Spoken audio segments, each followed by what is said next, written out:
উত্তরপ্রদেশের মিরাট শহরের এক নির্জন এলাকায় দাঁড়িয়ে আছে পরিত্যক্ত লাল ইটের পুরনো বিল্ডিং জিপি ব্লক। দিনের বেলায় সাধারণ ভাঙাচোরা বাড়ি মনে হলেও রাত নামলেই জায়গাটা যেন অন্য জগতে পরিণত হয়। স্থানীয়দের দাবি, বহু বছর আগে এই বিল্ডিংয়ে এক পরিবার থাকত। হঠাৎ এক অজ্ঞাত ঘটনার পর তারা বাড়ি ছেড়ে চলে যায়। এরপর থেকেই শুরু হয় অদ্ভুত সব ঘটনা। রাত 10টার পর আশেপাশের লোকেরা প্রায়ই দেখেছে ছাদের উপর 4 জন পুরুষ গোল হয়ে বসে আছে। তাদের সামনে বোতল আর গ্লাস। মনে হয় তারা মদ খাচ্ছে আর নিচু স্বরে কথা বলছে। কিন্তু সমস্যা হলো, কাছে গেলে কেউ নেই। দূর থেকে স্পষ্ট দেখা যায়, কাছে গেলেই অদৃশ্য।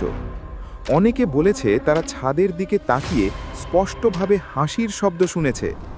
সবচেয়ে ভয়ঙ্কর অংশ হলো এক লাল শাড়ি পরা মহিলা। লোকেরা বলেছে মাঝরাতে সেই মহিলা বাড়ির ভেতর সিঁড়ি দিয়ে নামছে, ধীরে ধীরে, মাথা নিচু করে। তার পায়ের নুপুরের শব্দ শোনা যায়, কিন্তু তার মুখ কেউ স্পষ্ট দেখতে পায়নি। একবার এক যুবক সাহস করে ভিডিও করতে গিয়েছিল। ভিডিওতে দূর থেকে 4 জনকে বসে থাকতে দেখা যায়, কিন্তু কয়েক সেকেন্ড পর স্ক্রিন ঝাপসা হয়ে যায় আর অদ্ভুত ফিসফিস শব্দ শোনা যায়। পরদিন সে অসুস্থ হয়ে পড়ে, কয়েকদিন জ্বর ও দুঃস্বপ্নে ভুগেছিল। আজও স্থানীয়রা সূর্যাস্তের পর ওদিক দিয়ে যায় না।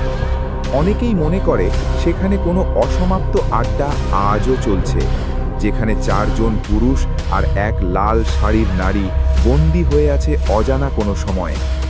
কেউ জানে না তারা কারা, কেউ জানে না কেন তারা আসে, কিন্তু একটা কথা সবাই জানে, রাতের পর জিপি ব্লকের ছাদের দিকে তাকানো ঠিক নয়।